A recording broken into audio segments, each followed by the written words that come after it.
Good, happy Wednesday afternoon, September 29, 2021. I'm Riley King. Welcome to this Wednesday afternoon edition of the Riley King Newscast, right here on the Riley King Network. We have a lot of news to get to this Wednesday afternoon, so let's get started right now. First up, 2 Manchester schools deal with COVID-19 clusters. Let's take a listen to that video from WMUR News 9. Meantime, as we take a live look at Manchester this morning, 2 city schools are dealing with COVID-19 clusters. 1 class at Green Acres Elementary School and 2 classes at Parker Varney Elementary School have now moved to remote learning. Students are expected to be back in the classroom on Monday. Okay, and there you go on that video and that report. Skateboarder dies after being hit by a car in Manchester last week. Let's take a listen to that video from WMUR News 9. We have an update this morning to a story we first told you about here on Daybreak. A skateboarder who was hit by a car in Manchester last week has died. The crash happened early Thursday morning at the intersection of Valley and Beach Streets. Police say Matthew Gravel was hit while riding a skateboard. That accident remains under investigation. Okay, and there you go on that video and that report. New Hampshire man among 8 people arrested during a protest outside Baker's house. Let's take a listen to that video from WMUR News 9. New on Daybreak, a New Hampshire man is among 8 people charged following a protest outside of Massachusetts Governor Charlie Baker's house. The protesters chained themselves to a pink boat with the words "Climate Emergency" painted across the side outside the governor's home in Swampscott yesterday. Dylan Sessler of Hampstead was arrested on charges of trespassing and disorderly conduct. He pleaded not guilty. Okay, and there you go on that video and that report. New Hampshire attends to join National Opioid Settlement. Let's take a listen to that video from WMUR News 9. New Hampshire plans to join a national settlement with 3 opioid distributors. If approved, more than $100 million from the $21 billion agreement could come to the state.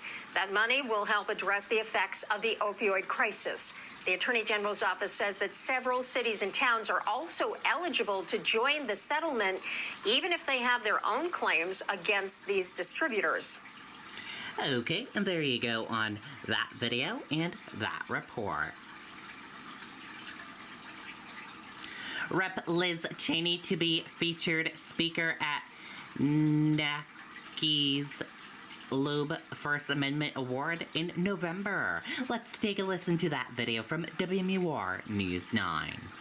Representative Liz Cheney will be visiting New Hampshire soon. The Wyoming Republican will be the featured speaker at the NACI Loeb School of Communications First Amendment Awards on November 9th. The event raises money for the school, which provides free classes and subjects related to communications. Okay, and there you go on that video and that report. Crews working to fix a water main break in Dover. Broadway from Oak Street to Hill Street is closed. Let's take a listen to that video from WMUR News 9. Google Career Certificates provide online job training that's fast and flexible. Learn at your own pace and get job ready with less than 10 hours of study a week. Put your skills to work with a Google Career Certificate. The city of Dover is dealing with a couple of water main breaks. One is here on Broadway. The other is over on Atkinson. Now, just spoke with the public works superintendent. He says repairs will probably take a few hours, not just to get the water back on, but you can see there's also been significant damage to the road here on Broadway, so it will take a while to get that repaired as well. As far as what caused these water main breaks, well, the superintendent says that they were doing some flushing of the water mains, and he thinks of the hydrants rather, and he thinks that might have set up what's called a water hammer effect, in which the water seeks out out a weak spot, and that caused these pipes to break. That's the situation here in Dover. Ray Brewer, WMUR News 9. Okay, and there you go on that video and that report.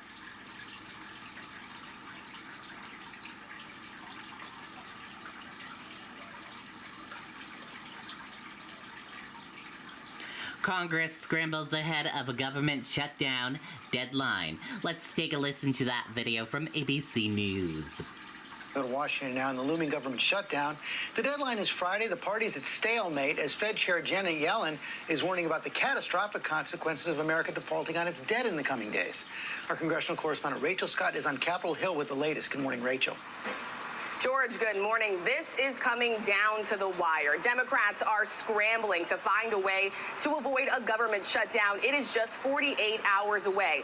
I'm told leaders in the Senate from both parties were working through the night to try and reach an agreement to fast track a bill that would keep the government funded until December 3rd. If they do reach a deal, we could see that come to the floor in the Senate as early as today. Democrats are facing a string of critical deadlines on Capitol Hill, and it could be make or break for President Biden's agenda. The House is scheduled to vote on that bipartisan infrastructure package for roads and bridges in the House. The president has now canceled his trip to Chicago today to focus on the negotiations. All this as the nation is on the brink of a financial collapse. Janet Yellen, the Treasury Secretary, has warned that if Congress does nothing, the government will not be able to pay its bills by October 18th. That, coupled with a government shutdown in the middle of a pandemic, would be catastrophic and have dire consequences for millions of Americans. Robin. Well, hey there, GMA fans.